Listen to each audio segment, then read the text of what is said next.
Hi, I'm Rachel. In this video, current and recent mature undergraduates talk about the time management challenges that university study brings. They also offer their strategies to help you stay organised during your studies.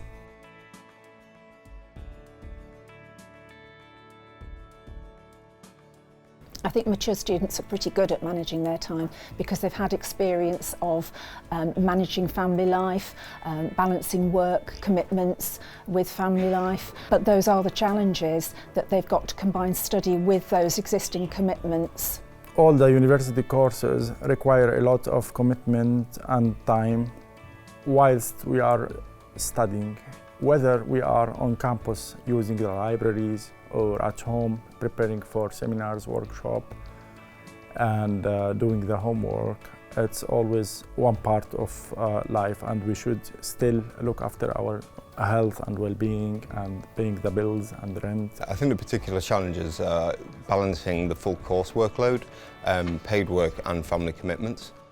There's also the issue that a degree isn't enough for employers anymore, it seems. And trying to fit in the time to make everything extra you're meant to do on top of your course to make yourself stand out can often feel like you're starting on the back foot compared to students of a conventional age. I had to adapt to studying at a time that doesn't always suit me. I'm naturally a night owl and I would previously stay up late to complete work and assignments. This doesn't, however, work for my family, so it forces me to work at times when I find it more difficult to concentrate.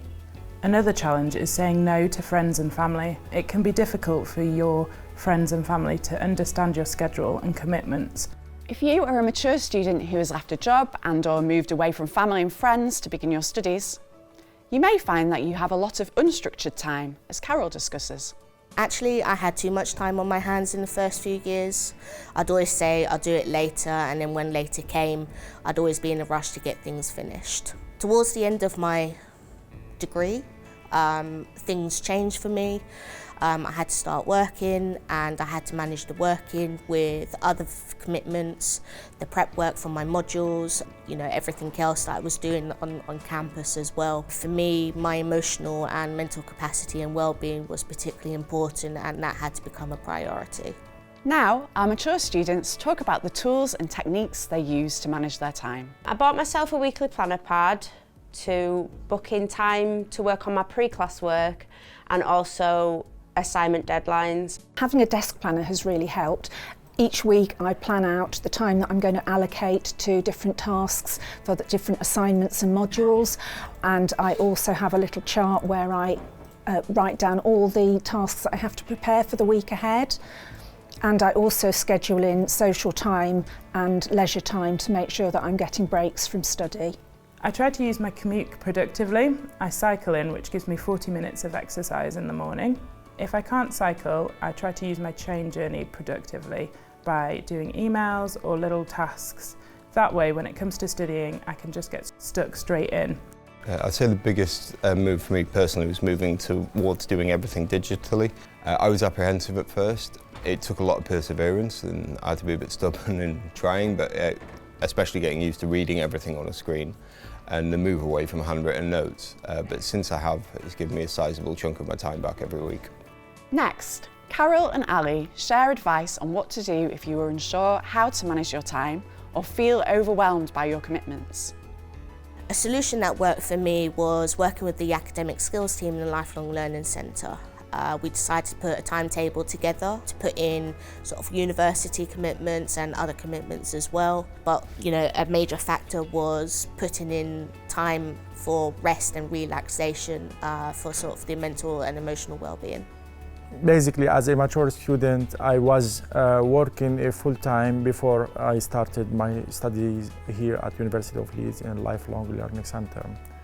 I was able to ask my manager at work to reduce my hours to be able to gain more time for my studies. The Lifelong Learning Centre skills team and my personal tutor, they have been very helpful in giving me a lot of tips and guiding me how to manage my time during my studies. Finally, Bryony and Joe share key things they have learned about time management during their time as mature students at the University of Leeds. Learning how to say no is crucial. I've pre-warned all my friends and family that unless it's a big birthday, a wedding, baby shower or a funeral, I'm unlikely to be able to go to events or parties. I try to make exceptions where possible, but it has to go in my diary earlier and I need to make sure that I'm ahead with any deadlines or schedules in order to attend that event. By making exceptions, I'm keeping my friends and family happy, but also making time for myself. First of all, I tried to treat study like a job and would try and start at 9 o'clock, but I realised that that didn't work for me, and actually I work better in the afternoons and evenings. I also find that ideas come better to me when I've had a break and I'm not working, so that flexibility really helps me. And I think it's about finding what works for you.